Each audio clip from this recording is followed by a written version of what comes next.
महाविकास आघाडी सरकारच्या काळामध्ये मला तुरुंगात टाकण्याचा डाव होता असा गंभीर आरोप राज्याचे उपमुख्यमंत्री देवेंद्र फडणवीसांनी केलेला होता आणि यावरून आता राजकीय प्रतिक्रिया सुद्धा उमटतायत।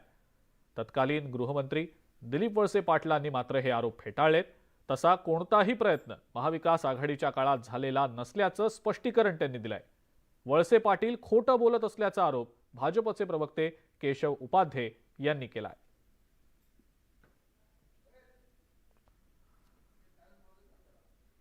खासदार संजय राऊत सध्या बोलतायत, आपण थेट जाऊया तिकडे। त्यांनी अंधेरीच्या पोटनिवडणुकीचा देखील दाखला दिला आहे। नाही, बरोबर आहे, त्यांचं परंपरा आहे,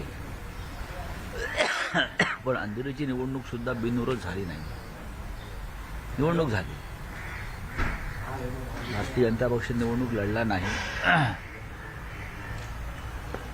पण नांदेड आणि पंढरपूर या दोन्ही निवडणुका झाल्या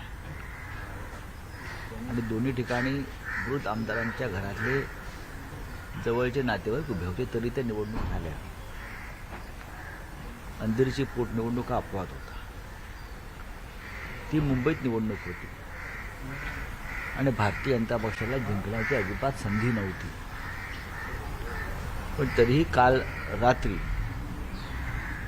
अजितदादा पवार, जयंतराव पाटील, सुनील तटकरे हे सगळे राष्ट्रवादीचे प्रमुख नेते काल मातोश्रीवर आले होते। आम्ही सगळे बसलो आणि या संदर्भात, या दोन पोटनिवडणुका संदर्भात काय पावलं टाकायची त्या संदर्भातली बैठक आहे।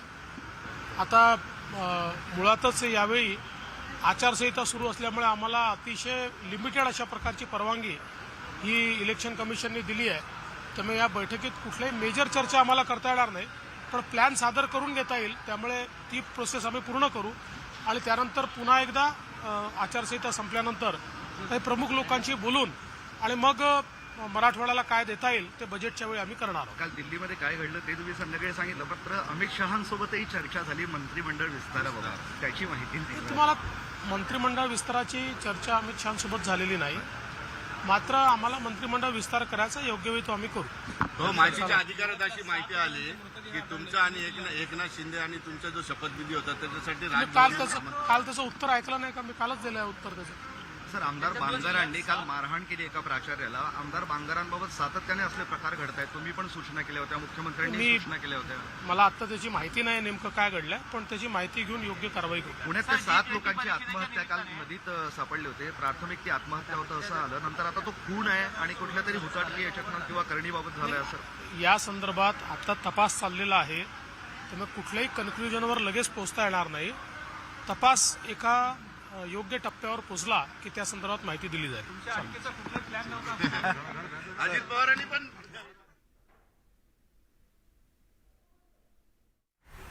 निवडणुकीत उतरतील आणि निवडणूक होईल। सर, परंतु मुख्यमंत्र्यांनी असं आवाहन केलं, महाराष्ट्राची संस्कृती पाळावी।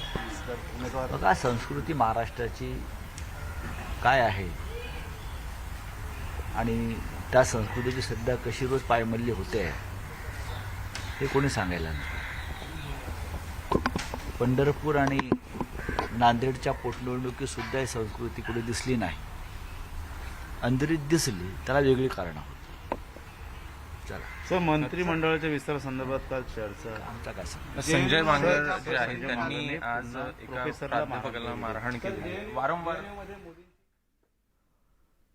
संजय राऊत यांनी देखील वेगवेगळ्या मुद्द्यांवर भाष्य केलेलं आहे आणि उपमुख्यमंत्री देवेंद्र फडणवीस यांनी सुद्धा काही महत्त्वाच्या मुद्द्यांवर भाष्य केल्याचं आपण पाहिलं।